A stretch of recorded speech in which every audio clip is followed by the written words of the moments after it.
We at Geek Speak are happy to tell you that Big Red Barrel have teamed up with audible.co.uk to offer you a free audiobook of your choosing. All you have to do is register for 1 month free trial to claim your free audiobook. There are over 80,000 books to choose from, like the complete series of A Song of Ice and Fire, also known as Game of Thrones. Little known trivia, those 5 audiobooks altogether are shorter than Big Red Barrel UK's advert. Oh, wow. Books. Okay, Monica, calm down. Just register at www.audible.co.uk/redbarrel. The 30-day free trial means that book is yours to keep even if you decide to cancel during the trial. So sign up at www.audible.co.uk/redbarrel.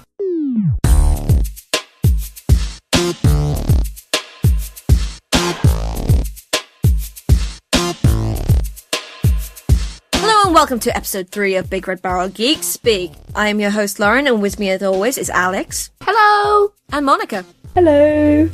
We would like to firstly say thank you for those who are listening. This is the first time we've recorded since we released the podcast on the 20th of February, and thank you for all your nice comments and for listening and your feedback. And it was my birthday, so that's super awesome. Yay! So please keep going with the feedback. We absolutely love hearing from you. At the end of this episode, we're going to be talking about some questions that some people have posted on the forums on BRB and on Twitter. So remember, if you have any questions or any comments, let us know. We'll remind you at the end. But mostly, thank you. Alex, I believe you have a question to start us off with. Oh yeah, it's like just a simple question. I'm curious. Lauren, did you watch 50 Shades of Grey? God, no. Monica, did you watch 50 Shades of Grey? No, I didn't. Good, neither did I. That's it, my question done. I have read the entire Twilight series, though. Does that count? Get out. Yeah, but that was, everyone's weakness once in a while. I can forgive you that. It wasn't a weakness. I have never read it. I just read it to know what it was all about. Because it's like everybody was talking about it. It's like, I can't legitimately complain or say anything about this whilst not having read it. I felt that way, but then I just read the Wikipedia That's not the same. plot summary because I am not reading that tripe. And 50 Shades of Grey is literally Twilight fanfic. I know. Seriously, I wrote Suki Stackhouse books, most of them. That was worse, so I can't really fault Twilight. They were books? Yeah. I read the True Blood books. I read all up until I think either the last one or the penultimate one. And at that point I thought, oh, this is getting a bit silly now. And that was after about 8 or 9 books, I think. Yeah, I might have lasted 6 or 7. I can't remember. When they started bringing in were-tigers, that's when it got weird for me. Wait, there were were-tigers? Because I kind of stopped watching around the were-panther bit. Oh, they weren't in the TV show. I didn't watch the last season of the TV show. But in the books, there was a lot of different were-animals. Were-panthers were the weird ones, and that was a plot similar to what was in the TV show, but a bit weirder and a bit more incestuous. Oh, yay! How was it more incestuous? Because in the show, from what I recall, it was pretty damn incestuous. Yeah, it's weird. It's very, very weird. Lauren, if the were-panthers weird you out in those books, I suggest you never read Anita Blake series by Lauren K. Hamilton, because there are so many were-peeps there, and vampires, and all that kinky, weird stuff that, yeah. No, it wasn't that it creeped me out. It seemed like she was bringing it in for the sake of bringing it in. Oh, of course she was. Yeah. Is that mean to say? Yeah. I don't know. But, yeah, 50 Shades of Grey, Twilight never appealed to me. If you want 50 Shades of Grey talk, you might want to listen to the BRB UK cast. Since we're talking about books, can we just move to good books, please? Yes. Good books are always good. So, what have you guys been reading so far of late? That's good. Dragon Age books? They're good. There's Dragon Age books? Yeah, they're comics, they're books. I know you're obsessed with it, and there is a story which I will be included in some of the bonus content from Auntie Alex's amorous activities that you may want to listen to in future times. But what kind of Dragon Age books have you been reading? Well, there's like 5 of them that were released. There are 2 books that are pre-Dragon Age Origins, and then 3 books that were after Dragon Age 2. I'm on book number 3 right now. Wow. Yesterday I ordered the last 2, and I'm waiting for them to come. I really did not realize they were books, although I should have expected it. I mean, I've read enough Warhammer books in my time to not be surprised by stuff getting novelized. The first 3 are written by David Gator, who's the lead writer on the show, on the game. Oh, wow. And then the last 2 are by other authors, and because I haven't got them, I don't really know who these guys are yet. Fair enough. Well, there's Halo books and lots of random kind of video game tie-in books, so... There's Mass Effect books. There are so many Halo books. Yeah. Ooh. Anyway, I've been looking through one of my favourite books. I've had it for about a year now, and to be honest, I still haven't quite finished it because it's a collection of short stories which are quite difficult to read. Not in the term that they're short stories and they're lots of words, or I struggle with reading short stories, but it's the Necronomicon by H.P. Lovecraft. Ooh. Okay. Have either of you read any Lovecraft? No, I haven't read it. I've heard a lot about him, and I know he has a lot of influence on other stuff, and like board games and just culture and Cthulhu! Yeah, pretty much everything. Yeah. All of the Cthulhu, always. All But never read Cthulhu, any all of the the time. books. That would be one of my favourite things. But about a year ago from my birthday, I got a copy of the Necronomicon, and it was quite weird because I loved the whole ethos of Cthulhu and all that kind of darkness and everything linked to it. But I'd never actually read any H.P. Lovecraft. Mm-hmm. It was quite weird. So someone I knew bought me Necronomicon, and it's this beautiful, huge black book with Cthulhu right on the front. And I used to take, in gold. So I used to take it to work because we had to have a book for reading time. I can just imagine. This is when you tell us you teach primary school. It's like, so kids, today we're reading about his dark majesty and how he will destroy the world should and he the awaken. elder ones are coming for you if you don't keep quiet. Yep. The thing was, we didn't do like story time like that. We had silent reading sessions. I teach 11 to 18-year-olds, and this was in a class of 14, 15-year-olds, and they all had to have their books. So they had small books like, some of them were reading the Horrid Henry books, and I'm pretty sure they're for like 8-year-olds. So I was a bit worried about those kids. But then, I sat in front of them and got out this, and they couldn't even figure out how to say Necronomicon, but the sheer size of it was what freaked them out. I told them the story, I told them what it was about and the whole idea of the mythos, but they still couldn't get over how big it was. So that was weird. It's like, so you're not interested in the fact that I'm telling you it's full of mythical creatures and fishmen and other cultures and madness and insanity. You're actually freaked out by the fact that it's big. There's just so much insanity. There is so much insanity, but they didn't even care about that. They're like, I miss that book so big. Is that so? The Bible's big. It's not War and Peace. Yeah. But I read that. I know. I did too. No, that one scares me. Oh no, I read it. Well, It wasn't a choice. If you do it like any normal people, well, I don't know about normal, but you just read the Roman stuff and miss all the war stuff. That's what I did. You can choose. You can. I thought. Well, they're chapter by chapter, so I have no idea about any of the fighting that happened in the book. I just read all the, Natasha Rostova stuff, and No, I read all the fighting. It was horrendous. Because in my household, it was, this is a classic. You will read it. You will read it now. Yeah.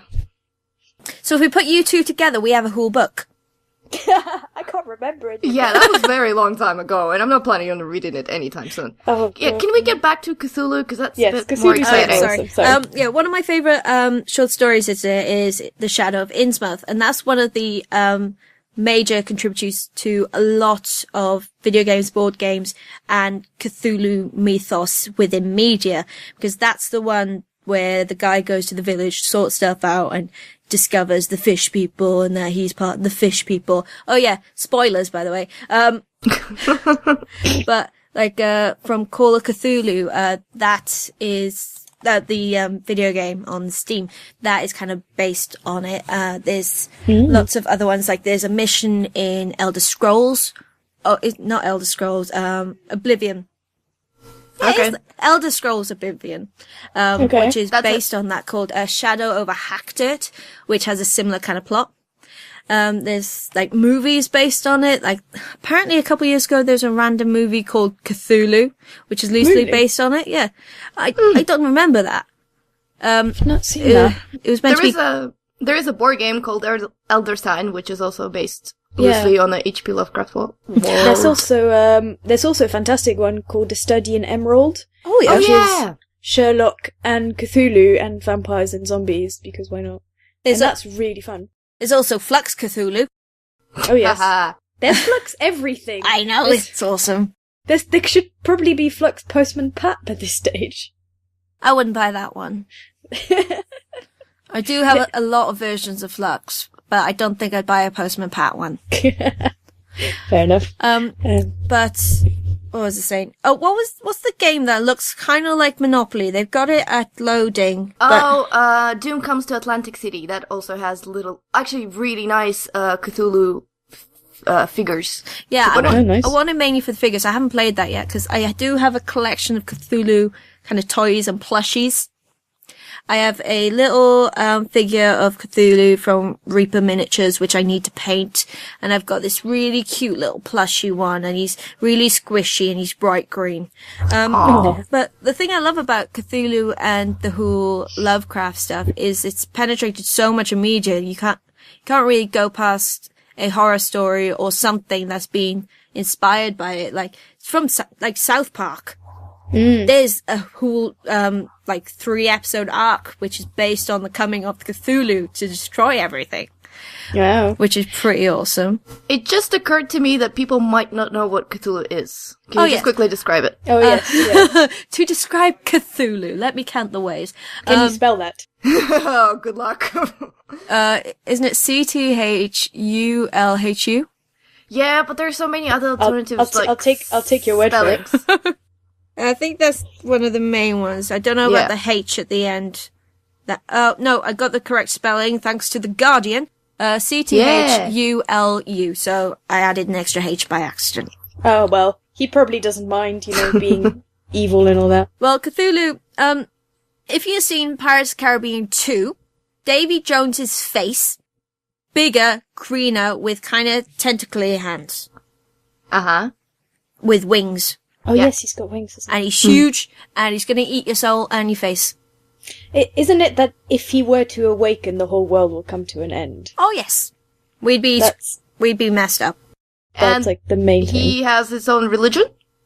Yes, he does. I can't remember what the religion is called, but it's linked to a species of like fish people, anthropomorphic fish people that live deep in the sea in different villages and so on. And at some point they were able to come up to land and mate with the humans and create kind of humanoid fish people, which form like the bulk of their life they're humans, but when they get into later adulthood they start to become fishy. Once they become fishy, they are then immortal and must recede back into the depths. Ladies and gents, fish mating with people only on our podcast. Yes. You're welcome. I was gonna say, actually, about the fact that he's got a religion and a cult. I saw this on the Wikipedia of Lovecraft. The reason for him putting together all these cults and religions is because he had all these crazy god creatures which would, destroy you the moment you looked at them, which don't make for terribly good plot devices, because it's like the guy walking to the room. There was Cthulhu. The end. So the human subject, or the peons of the gods are the way for the main characters to interact with this like huge, indescribable power. And it's like a really good plot device. That's why he came up with all the cults. Yeah, and there's a lot of lesser gods and monsters and alternative dimensions that if you experience them, you start going insane. And a lot of the books, the short stories and books within the Necronomicon deal with this thing. The first story is about I think about 5 or 6 pages long, and it's just a guy pretty much writing his last letter to the world before he goes and checks out this last place before he goes completely insane. That's cool. It's quite awkward reading it, because as you're reading it, you really feel he's going wrong and something's happening to him that's twisting his brain and his perception on reality, and he really believes that something's after him and he's going to die or collapse in on himself and just go into oblivion. And that sense of kind of dread makes you itchy. It's like when people say like, oh, this book or this film made my skin crawl, like this really did, just by the whole feeling of it and him describing or his apparent descent into insanity. But if that sounds awesome. Yeah, and if you look back into Lovecraft's life, you can see where this all stemmed from, because both his parents ended up in a mental institution. Yep. Oh, wow. Yeah, in the same one as well. Oh. Might not have been a good idea. His mum was a bit on edge, and she used to tell him that he was a monster and not let him out in the day, so he became this kind of recluse and only go out after like sunset, and that's why he's so pale and gaunt and really weird looking. Oh, wow. So you can see how this translated into his work is pretty much what he was like, and his work's just gone into everything. And it's just named the Necronomicon because of the works within the cults within the book. But then we've got things in media which have used that title as well, namely Evil Dead, which is one of my favorite horror franchises. I haven't watched the new one, but the originals, absolutely loved them, and I do want a Necronomicon from there. I'm not going to read from it because I don't want to bring around a zombie or evil Deadite apocalypse, but I think it'd be nice on the shelf anyway. Yeah, it'll look pretty. It'll be a nice dinner topic conversation. Yeah. Unless you have any space left after all those amiibos. The amiibos are on his desk or on the wall. They're not near my desk. I have the books, I have the comics, I have the other stuff. He keeps the amiibos, not touching them. Okay, sorry to bring on the sour subject. Oh, don't. There was new amiibos released last Friday, and he keeps going, oh, you can get this one, you can get this one. It's like, alright, I want a Toon Link, and I want a new Bowser, that's it. Oh, and good luck getting them, they're out of stock everywhere. Yeah, I wouldn't mind a Rosalina, but I'm not sure. I think she's one of the super rare ones. I think she's only super rare in America. I think she's okay in the UK. Oh, really? One of my friends ordered a DDD from Amazon on the 11th of December, and the 2 a.m. the day before the Amiibo was due for release, he got an email from Amazon going, stock and things, and sorry. Seriously? Yeah. Oh my god, that's ridiculous. That's just a bit mean. That is harsh. And to put salt on the wound, the one that I'd pre-ordered from Game arrived that day. Was that DDD as well? Yeah, I like DDD. Yeah, the fellow wants a DDD. They're out of stock everywhere right now. He's created a Google Doc to track the amiibos we have, which ones are rare, which ones are being released. So we're going to be swimming in amiibos soon, I think. This is kind of a new level of obsession that I have no words. Yeah. They're lovely figures. They're really lovely little figures. I like them. But I just have a few. Yeah, I prefer them to his other old hoarding collection. Has he always been a hoarder? Is that it? Does he just like hoarding collection of random stuff? I don't know. Well, we've got a box in our room now that we haven't unpacked because we haven't got anywhere to display them, but he used to subscribe to this magazine that did Batman cars. So there is a box which is about half as big as me, so about a 2-foot high box, full of Batman cars. Cars? Cars, yes. Toy cars. Surely there is just one Batman car. Nope. You'll be surprised. I discovered there's a lot. You know what? To your great joy. Yep. Sorry. As much as I don't condone this, it sounds like him. He loves Batman, you know that. Yeah. And Anyway. we're horribly off topic. Okay, so that's my book. That's my contribution to the book discussion. A big, weird, freaky ass book, which scares children. It's awesome. Like it has inspired so much. I was actually thinking about that insanity mechanic and how like I really really liked that when I was playing. Was it Eternal Darkness, Sanity's Requiem? Oh yeah, on the GameCube, which is just basically all the Cthulhu. And they had that sanity meter, and then you'd walk into a room, and then everything was upside down, and then I had to stop playing after a while because it just got so freaky. Like you'd see yourself dead in the corner or stuff like, but it was done so well. and it's such a big thing that even just like normal franchises have got Cthulhu versions. So like I said, Flux earlier. But there's also a game called Gloom, which is a depressing kind of game, but then they have their own Cthulhu version, which is even more depressing. Not just board games, like there's been movies which have taken really key parts of the universe and played them in with a lot of different other mythos. So like Cabin in the Woods, for example, that used a lot of different monsters throughout all of horror movies, a lot of different horror tropes, and included quite a chunk of the Cthulhu mythos, from monsters to the whole idea of old ones that need to be appeased. Have you seen Cabin in the Woods? Yes, I grudgingly watched it and then was very, very glad I did. Because, how can you grudgingly watch a Joss Whedon film? No, let me explain. As you know from last week's podcast, I don't do horror very well. I especially don't do zombies very well. Zombies really freak me out. Oh, I love zombies. I love zombies. Don't like zombies. Stick with me. I've got a survival plan. You'll be fine. No. I no. Just no zombies. Zombies make me very sad. I don't like the films. They freak me out. So Ollie convinced me to watch this film. I was like, okay, I don't like horror. He's like, no, it's fine. You'll like it. I was like, "Rrr." Started watching it. There's a whole there in the cabin, of course, very stereotypical stuff, and then zombies. I was like, oh, this is horrible. This is just zombies. You told me so. Zombies. And I stuck with it, and then it became amazing, and then it was great. So I'm glad I watched it. Just takes the mick of every horror trope there is. Oh, I know. Ditzy blonde, less split up, hard jock. But like at the start, they're kind of twisting it because Thor, Chris Hemsworth, he is meant to be the tough jock. He's actually quite smart. But no, then, I think that's the point of the movie, that they're supposed to change from who they are once they get in the Cabin in the Woods, because they get this smelly thing in that's the what house. I was going to say, because they release some sort of toxin which causes them to essentially become idiots and split up or go hump in the woods, because that's completely sensible if you haven't watched Evil Dead.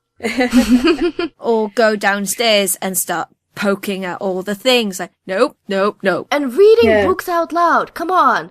Mummy, the first Mummy came out very long time ago. You should have learned from then that you should not read any book out loud, ever. Any horror movie, to be honest. That was in the first two Evil Deads. Even further back, I'm pretty sure some Hammer horror movies had that kind of stuff in it. You don't read from a book you don't know, or you can't understand the words. If you can't understand the words, don't try and sound them out. Especially if you can't understand the word. If it sounds like an ancient, wonderful language, and it's like, you know what?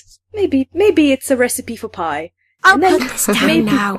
Maybe it will bring back the undead. I'll leave this be. See, I love Cabin in the Woods, but I have one little tiny thing that really upsets me about it. We kill Thor. What is that? Since when are unicorns evil? Well, it's the whole thing that, like, I think they're not necessarily evil, they're just kind of chaotic. It it's was like one elves. of the monsters. It was, I know, it was one of impaled the someone monsters. on its horn. I know, I thought that was amazing. Maybe it's the whole idea It ruined that my childhood. when it's being threatened, it'll hit back, and because people, especially if they're drugged up and suggestible, they might go, ooh, pretty unicorn, let's touch it. The unicorn might be horn for the chest. And you don't know what they're doing to this unicorn in that cage. Yeah, exactly, like it's captured, it's not happy. They might be conditioning it to think, people are evil, I need to kill it to be good and save all the forest creatures. Or something. Sorry guys, still, unicorns, come on, they're pink and they run on the rainbows. Everyone knows this. One of my favourite bits of that film is the opening. It's just so mundane, and then all of a sudden it's like, Cabin in the Woods! Yeah. It's just like, so unexpected, and it sets up the entire film like, this isn't gonna be what I thought. And the one criticism I have is again, spoilers, is the bird hitting the force field. I'm okay with that, but what I'm gonna suggest, and it's a little bit of plugging of our own podcast, but Flix did, I think, 2 episodes just discussing Cabin in the Woods. Oh, yeah. Oh, wow. And I think Jitterbug on Flix came up with alternative ending. And once you hear his alternative ending, you're gonna sit there and you're like, why didn't the writers didn't think of this? This is so much better. Let's call Joss now. Yeah. Let's call Joss. Get on it, Joss. Joss, baby, let me tell you a little story. This guy! Go, listen, Jitterbug knows how it is. So how it ends is they go back in time for no apparent reason. And they make a friend, and their friend is a talking pie. That's amazing! But then they eat the pie and the world explodes. Yes, the end. Yeah, the problem I had with the bird flying into the force field was, if they hadn't put that in, how awesome would it have been when Chris Hemsworth tried to jump that gap? Oh, I disagree, because then it makes you feel very clever about this, because he's about to jump that gap, and you're sitting there thinking, that's not gonna work, because there's that force field, and you sit there like, look at me, I figured this whole thing out. And if you just jump on it, you'll be like, what? Where is this force field coming from? Like, what's happened? What is this? But if you listen to the dialogue, they do say that the force field's up around the thing. Yeah, but you'd have to it's be nice. even cleverer, because you have to actually listen to the movie to get that little hint. It's that plot device that I've completely forgotten what it's called. Thingy's gun. Oh, I have Foreshadowing? No. While you're Googling that, one thing, the thing I found grossest wasn't any of the monsters. It was that girl making out with the wolf head. Yeah. Yeah, that was really creepy. That was creepy as hell. Oh, I think it's called Chekhov's gun. So it's something that is shown once and then ignored, and then it will come back and be used. So I guess the bird flying into the force field was like a Chekhov's gun. Oh, cool. I've never heard that trope before. Awesome. Interesting. Yeah, it's like when you see someone in a film being like, they wave an object and then they put it away, and then you completely forgot they had it, and later on it becomes a critical point because it saves them or it does a thing. Or, it's just there. Kind of moving away a little bit from the fantasy genre of the Necronomicon and Lovecraft and Cthulhu and all that fun stuff, I wanted to mention Cyberpunk, and more specifically... All the cyber. That's pretty much it. And specifically Neuromancer, and a little bit of kind of backstory to the cyberpunk genre, because I found it really interesting just how many things that affect, similar to Cthulhu, just how much that is seeped into popular culture. Yeah, I haven't read any kind of cyberpunk things or really researched them, so you'll have to tell me about it. Oh, that's fine. I went and I did some digging around Wikipedia. Yay! She did the studying. So it's clearly going to be wonderfully accurate. My law teachers would have a fit right now. And I found that actually one of the things that first kind of triggered ideas towards the genre was a book called Future Shock from 1970 by Alvin Toffler, which isn't a cyberpunk story, but it's a book about how technology is changing so rapidly. And you imagine in the 70s everything was really kicking off. Oh, yeah. And going on about how future generations are really going to struggle to adapt to this whole changing technology. And it inspired a book in 1975 called The Shockwave Rider, like directly inspired from the title as well, by John Brunner, which was, one of the first kind of cyberpunk books. The word wasn't coined until later on by someone whose name I managed to not write down. This is a terrible human being. Just sort of like to explain what cyberpunk is, but because I think it's quite interesting. It's sort of a genre of almost near future science fiction, but it's always sort of in a dystopian world. So, for example, the one thing about science fiction is it's always shiny. If you look at like Star Trek films, like all the equipment is all like brilliant and it's brand new and all the interiors are like bright white. And in cyberpunk you can always see, yes, it's the future, but it's not a good future. It's kind of dull and grey. Yeah, with, it's always like rusted metal and stuff covered like that. in dust, and there's a lot of like ecological problems that happen. Yeah. And it's always something to do with technology and the internet and sort of that step between being human and artificial intelligence and stuff like that. So it's actually quite amazing. It's And like cyber reality. Yeah. And something we're getting close to be honest. Yeah, we are. Oh, yeah. A Minnesota writer called Bruce Beck coined the term in 1980.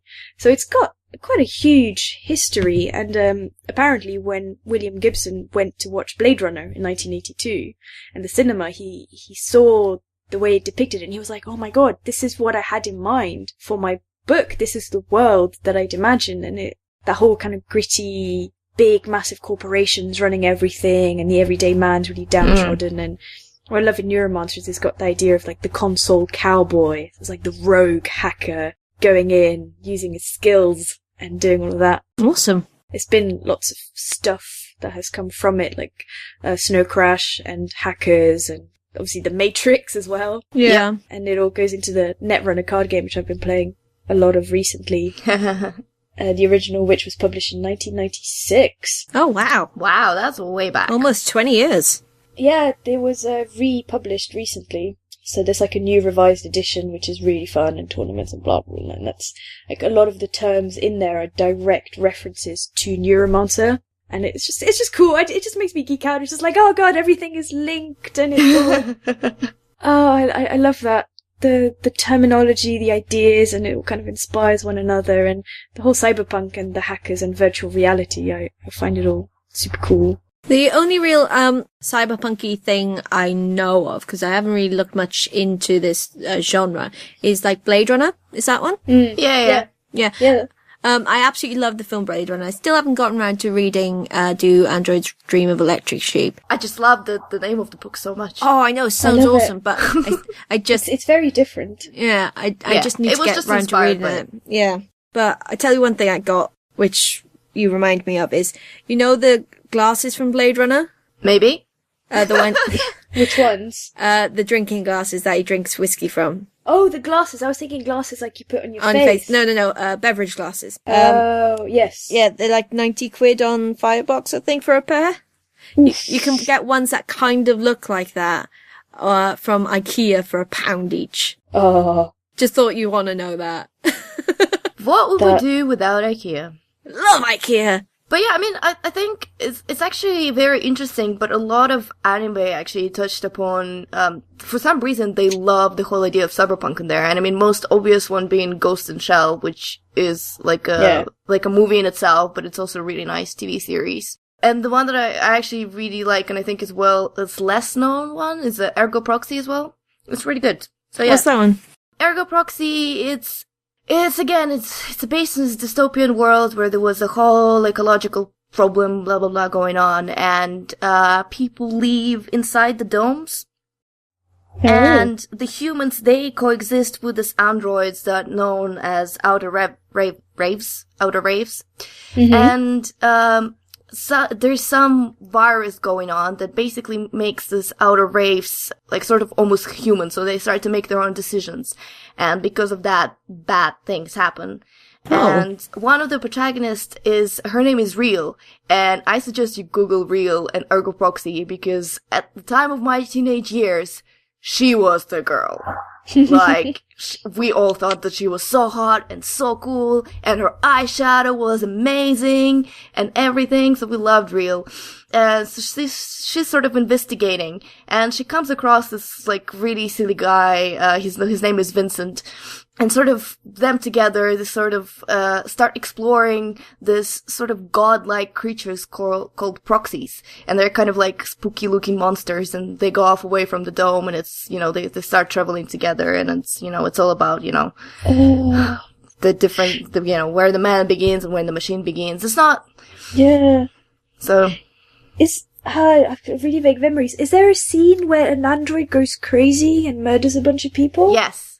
You've seen it. In like a shopping center. No, I've seen only a few episodes back when I was at university.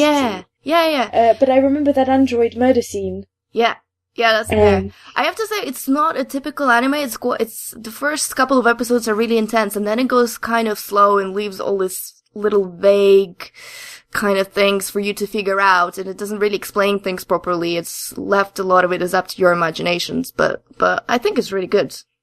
I don't like if I would want to like to do like cyberpunk and like futuristic stuff. I definitely watch that. Yeah, I might go back and try and watch it again.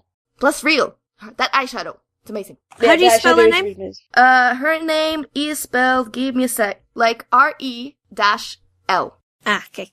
She'll I'm gonna come up look as at her just eyeshadow. Yes. She does come up as just Ogre in like the Ogre proxy one as well. She's like on the face of the box. So. When you mentioned dystopian kind of futures and ecological disasters, I remembered this. I think it's a Korean anime I watched ages ago called Blue Sky.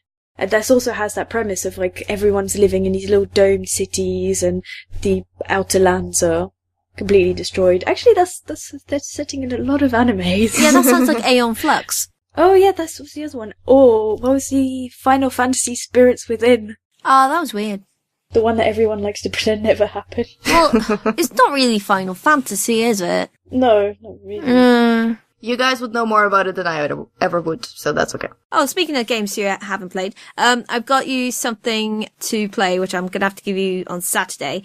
It's a copy of episodes 1 to 5 of Escape from Monkey Island. Is it for me? It's for you.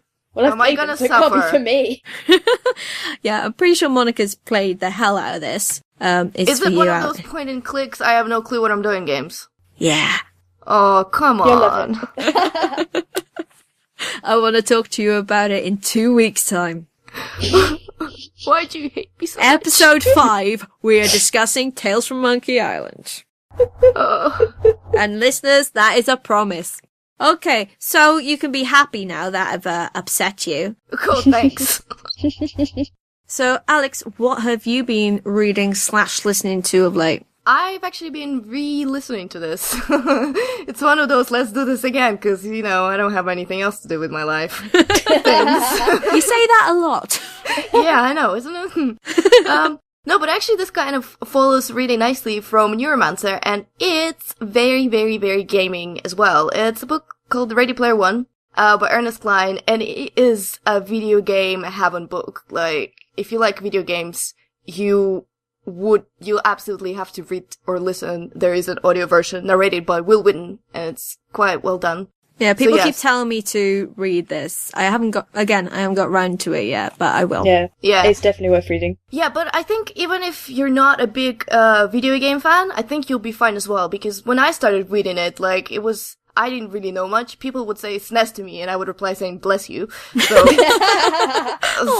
so it was fine. Aww. So, I mean, now that I've reading the second time, I have a little bit more appreciation for it. But it's happening in the future. Everything's gone very, very, very badly. Yay! And then there's this famous game designer, James Holiday, who's created the whole alternative universe called Oasis. And everyone has Oasis consoles. They make their own avatar, and they just sit days and nights into Oasis, and they do everything. They do quests, they go to brothels, they study in school, they do journalism, media, everything else in the world. They just live in there because their living is really, really bad. Mm. So then this James Holiday suddenly dies, and he has no heirs. So his whole multi-billionaire empire, this huge oasis that's just worth a ridiculous amount of money, is left to no one. So he decides to do a quest, and he puts a sort of a series of clues and quests and keys to collect and gates to open in the game, and the person who does all of this basically inherits his whole company. Oh, wow. Becomes a billionaire. And you follow this guy, teenager, lives in like the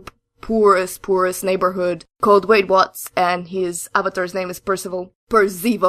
That's very specific. Oh yes, Percival. Yeah. And basically he goes and he tries to find those different keys and complete those quests, find those things. And it's all about video games. It's all about 80s trivia. It's just, Oh god, it's so much 80s. Yes. It's so much 80s. Yay, nostalgia! If you like the 80s, you will like this book, because it is just everything to do with the 80s. And half the games it mentions, I'd never heard of. I didn't know what Joust was. I later found out what Joust was. Sorry. Apparently it's really hard. Yeah, it sucks. apparently I was in a bar the other day and they had a SNES and one of the cartridges was a collection of old arcade games and I saw Joust on a title and I went, I'm not playing that.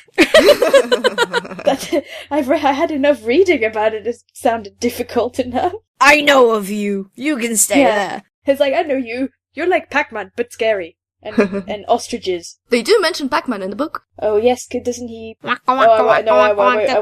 won't spoil what happens with Pac-Man because it's actually quite cool little story bit. Spoiler warning is throughout, but I haven't read this. Yeah, so if be nice read it, to I me. would have said. Yeah. No, we won't spoil any of it. But it's absolutely lovely, and anyone who's ever played an MMO ever will just absolutely love it because it's really the ideal MMO because you're in there, you've got the whole haptic feedback and things, and you can really be in the world. And it made me so nostalgic for playing WoW. It's like, oh look, you can do quests, and that's cool. Yep, artifacts. Yeah, getting gear and then grinding some more and then getting more gear and then going up a level and then getting more gear. It's like, what is there not to love? If only life was that easy. Yeah, but I had actually, I didn't clock it the first time when I was sort of listening to it, but the second time I was listening, because Will Wheaton is the one that, narrates the whole book. And there was just a little bit in the book, Z was talking about voting for elections within the Oasis, and it was for the VP of Oasis User Council. And he was like, yeah, well, I don't really see a point of changing my mind. Will Wheaton was holding this position for all this time, and he's been great at it, and this is Will Wheaton who's reading this out loud, and I was like, Willception. Nice. Willception. Oh, bless. Who doesn't love Will Wheaton? Spoiler, Sheldon in Big Bang Theory. No, he does now. Oh, he does. They're friends now. I know, I saw that episode. They're BFFs. Yeah, I haven't watched much of the latest season. I don't know if it's on real TV, but I know it's on American TV. Real TV, I mean UK TV. I apologize if you are listening in the Americas. Or anywhere else in the world. Yeah, anyone else? Welcome. Sorry, guys. Hello. If you are listening from America, damn you and your beautiful Netflix. Oh, there are ways around that. Shh! Don't put that on the internet. Shh. Yeah, no, they will find us. They will take it away. Oh. Okay, so any more on Ready Player One that I should know before I start reading it? Nah, it's all about games. It's marvelous. Let's talk about actual video games now. Yeah, speaking of video games, a few weeks ago, there was this special kind of thing that we all did where we played the beta and closed technical test for Evolve. We recorded a podcast about that. That didn't get released. It may get released as bonus footage as like our alpha and beta Geek Speak. But since it's out now and everyone's enjoying it, we thought we'd have a little chat. So, how are you two finding Evolve now that it's out, fully formed and fully tickleable? Tickleable? Tickleable? I didn't want to say playable. So immediately the mind goes to tickleable because I like to tickle my consoles. I like to tickle... or monsters. Why don't I go to that Goliath and just tickle him? Well, one of them looks like Cthulhu, and I like to tickle my cuddly Cthulhu. Oh, that sounds vaguely sexual. Tickle my Cthulhu. There we go, episode title. Okay, Tickle I'm my writing Cthulhu. that down.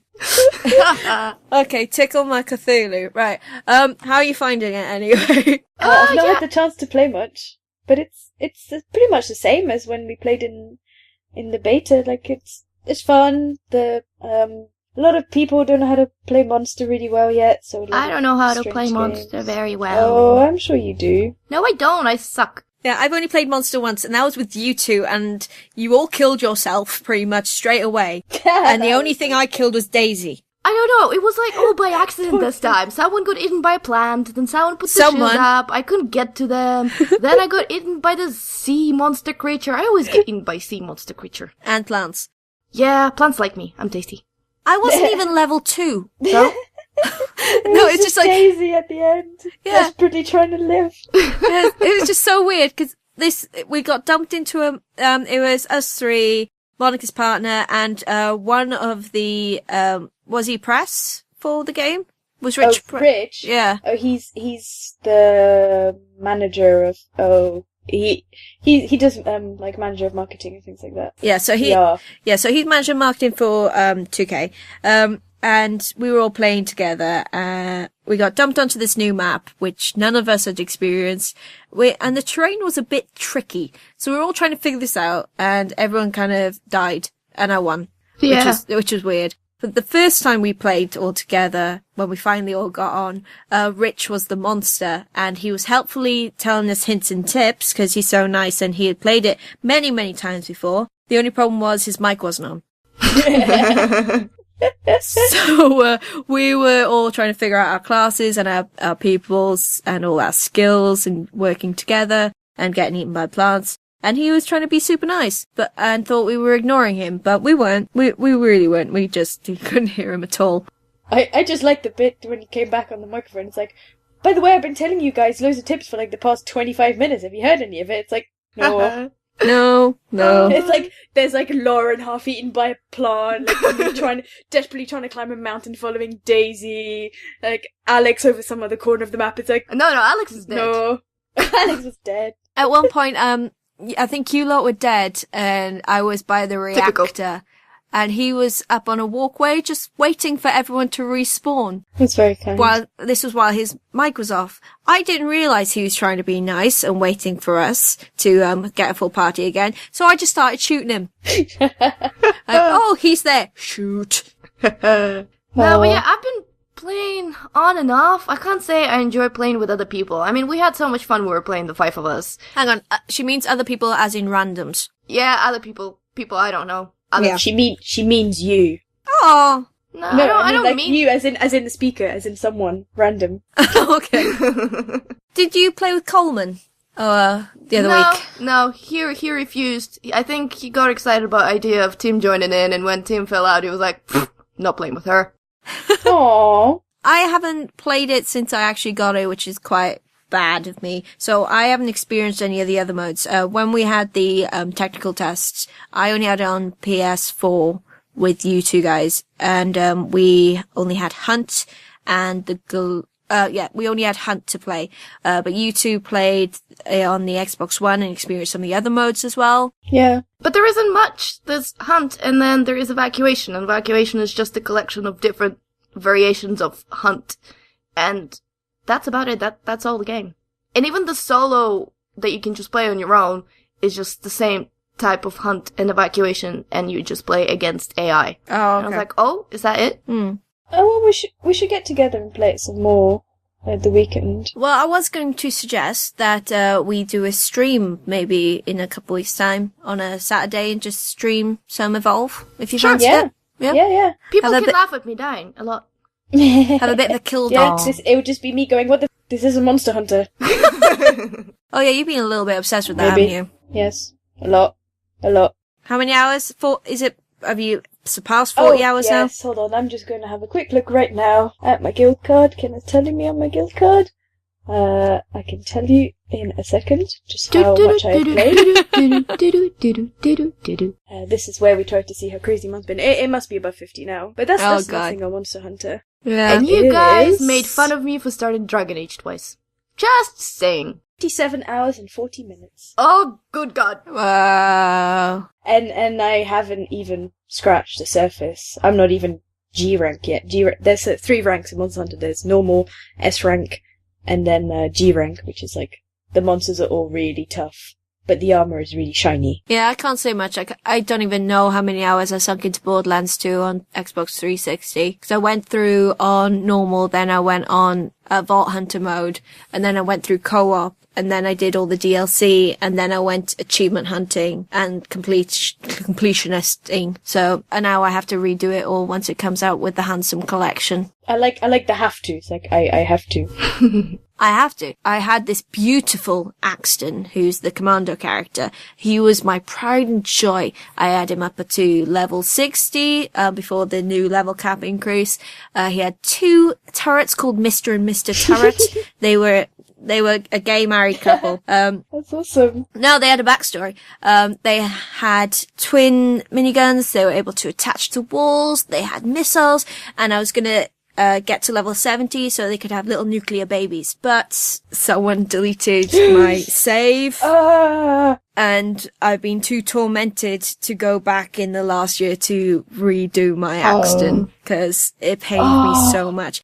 The same thing happened with my Diablo 3 character. I've remade her now because Reapers of Soul came out and I remade her on PS4 because I had her originally on the Xbox 360. My lovely barbarian called Neve.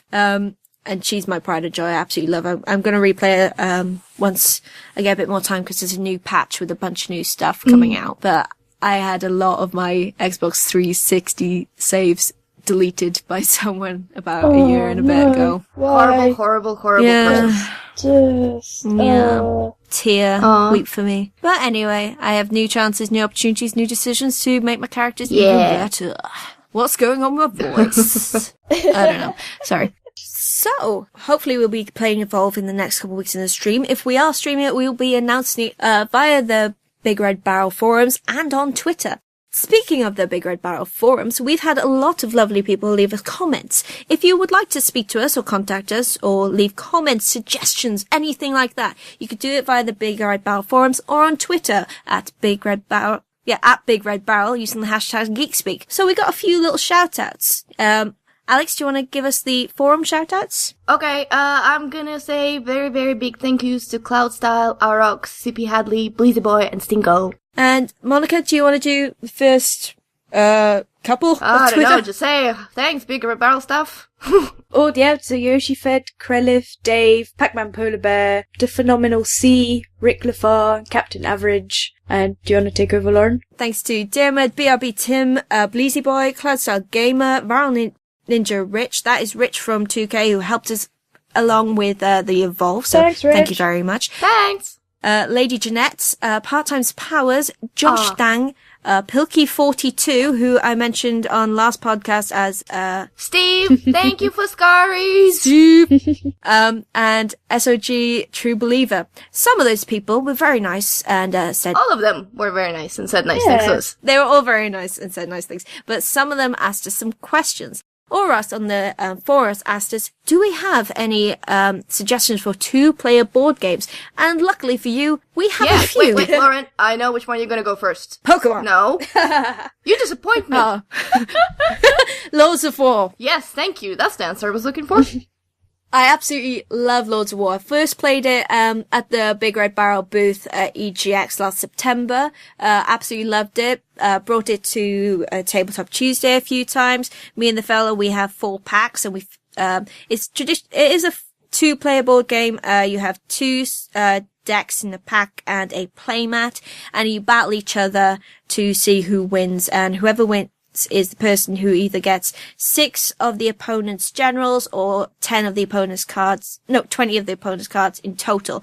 But it can be adapted to 4 to 6 player games using rules which you download off the game maker's website and buying more packs. You can also have extra kind of cards to change the terrain and change little dynamics of the game. So you can add in hills, which makes your I can't remember the called, like the catapults, the rolly catapults, they don't work as well because you have to push them up a hill and stuff like that. It's a really, really fun game. Really cool.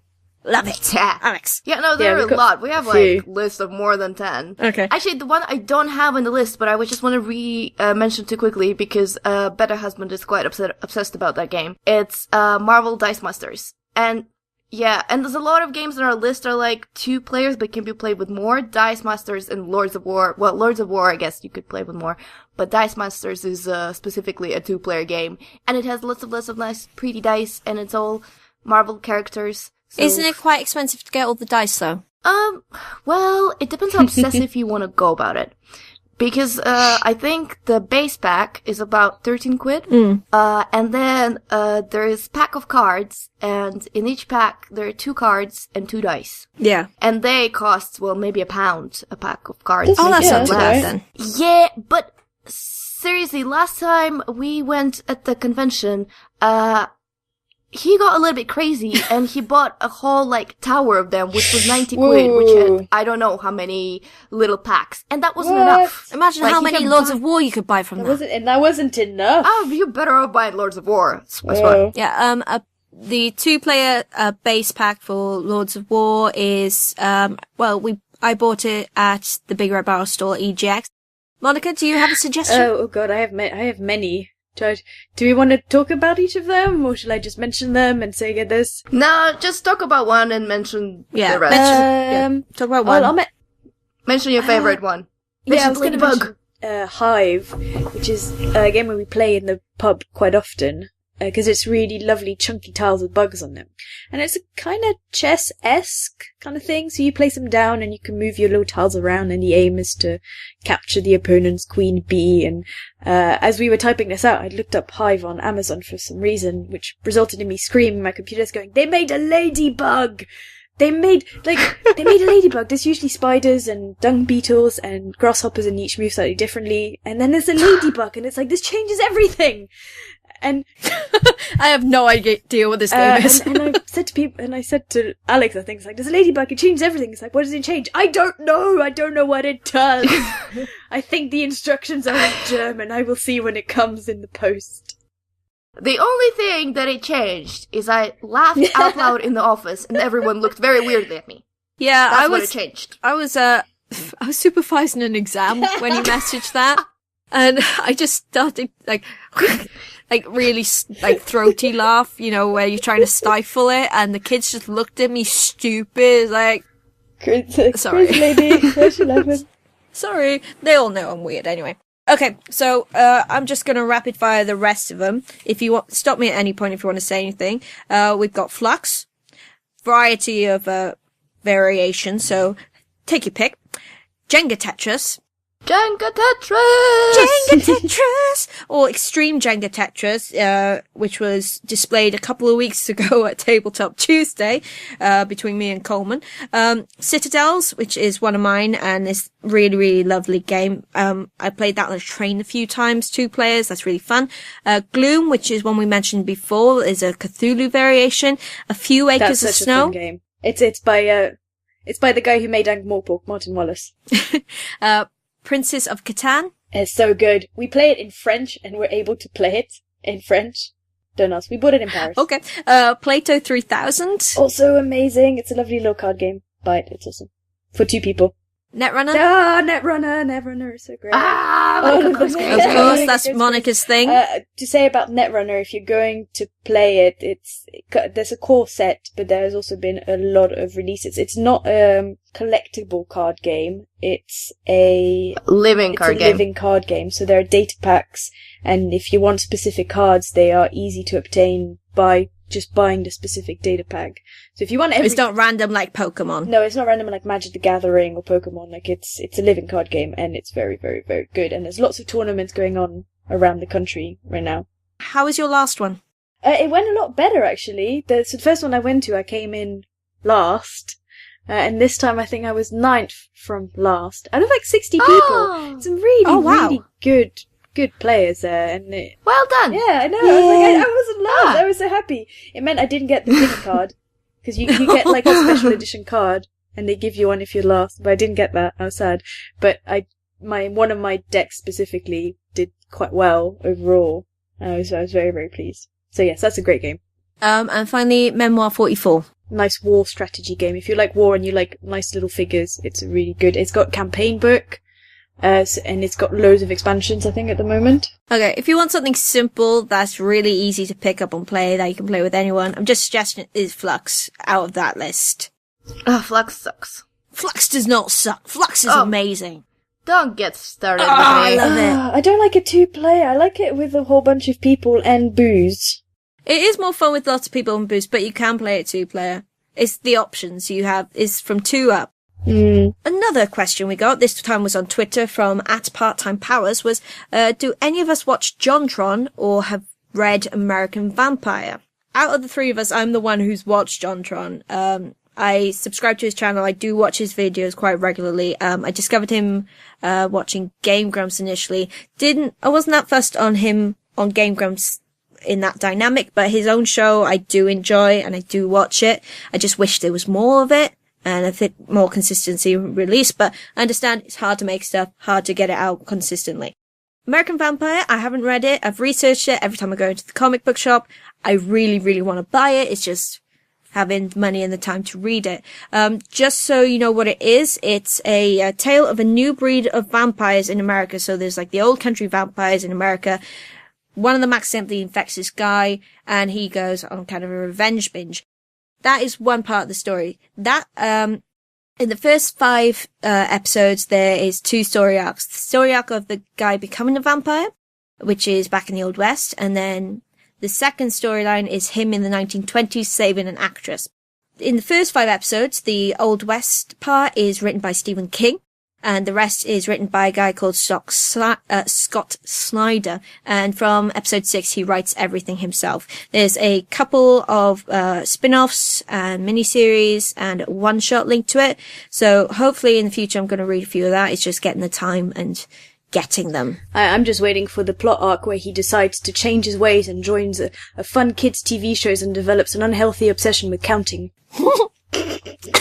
I'm sorry, I was just drinking then. I did not expect you to go full count on that. And Diet Coke just came out my nose. Thank you, Monica. And I hope you listeners liked that. And our final question, which is from Stingo, is about bonus content. Throughout the episode, we did mention a little bit about it, but bonus content is available on the BRB app. I'm sure he knows it. He was just asking, what is it? Oh yeah. Well, I'm just introducing it for the rest of our listeners. But we will be putting up some bonus content in the next couple of weeks. So it's going to be interviews with various developers, game makers, and so on. I've got one lined up during EGX Rest. We got a few more in the works. We may release the Geek Speak Alpha and Beta episodes for your amusal. Amusal? Is that a word? Let's make it be one. Amusal. Yes, for your amusal and your For perusal. your amusal such Your perusal. For your perusal and your amusal. Some outtakes. I've been compiling a lot of outtakes over the time. There's been a lot of outtakes. There's a fair few outtakes. There's some stories. There was an outtake at the start of this episode before we even started. Oh, don't put it in the bonus content. I don't think we have room in this episode, to be honest. It's going on for a while. And we're going to record some special stuff called Favorites and Firsts to tell you a little bit about what we like and what we've been brought up of in the world of geekery. So, any final thoughts? Let's get out of here. I'm hungry. Yeah. How about that? Yeah, I'm pretty hungry now. Okay, so thank you for listening, and if you want to get in contact us, please use the Big Red Barrel forums or use Twitter at Big Red Barrel using the hashtag GeekSpeak. If you use the forums, you can use more than 140 characters to talk to us, so you can put a little bit more detail, tell us a little bit more about what you like and what we should listen to, read, watch, whatever you think we should. But until next time, I've been Lauren. I've been Alex. And I've been Monica. And we say goodbye. Bye!